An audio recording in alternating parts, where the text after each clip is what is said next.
Good morning everyone. Welcome to my mini vlog pala. I'm taking you along as I do a few things to help protect and support biodiversity. Let's start the day, right? Guys, first up, the water saving challenge. I'm hopping into 5-minute shower. It's a quick way to conserve water without sacrificing my morning routine. Ana guys, maligday ko ana kay mo mag-ready ko padlong eskwelahan asa. Guys, before day ko ana ni nag-ready before sa school, nigawas ako kadyot kay ako ning di ayo among galit nga faucet kay isa bakay gabi isig tulo. Para makasave po da sa tubig. Ato ni tanog.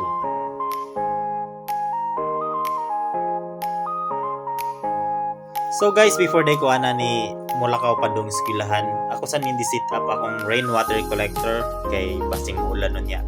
Kay para paguli na to natay pang bisbis sa atong tanong. Guys, simple na kanya akong rainwater collector, naran siya PVC para masalo sa tubig. Butangan ako para stala para dili pud hugo atong tubig sa sulod sa atong baril. Ana day guys, nag-ready day ko ana mo atong eskwelahan kay kuan ana po tay klase karon. Eskwela sa taba. Good boy panalag.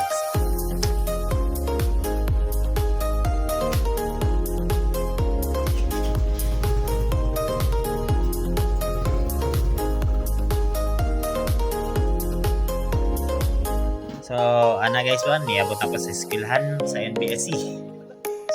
Dali ra ngayon mong klase ron kay isa ra ka subject. Makita nyo diya guys is pagawas na ko kay napa ko yan tubig. Guys, mo din akong dingan sa inyo akong adtuan sa ukay-ukayan. Let's find hidden gems while reducing waste. Let's see what is the store for today. Guys, so many choices. I'm on the hunt of something unique and useful.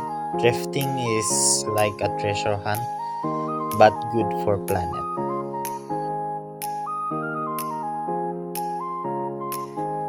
Guys, ana day nakapilian day ko ana day tag-insing nga t-shirt kita matubog mall nga mahakay. Guys, pagulay din ako ana kato akong natigom nga tubig gikan sa ulan kato kung di mo nga sandayong ako tong gamitan pang bisbis sa akong mga tanong.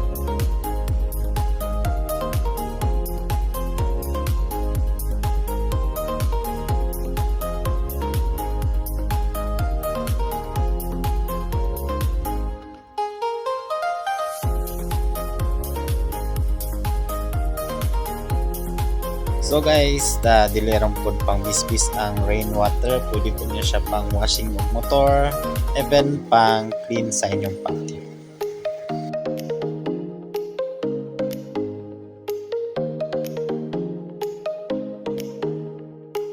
That would be all guys. Just a few simple action to support biodiversity and live a little greener.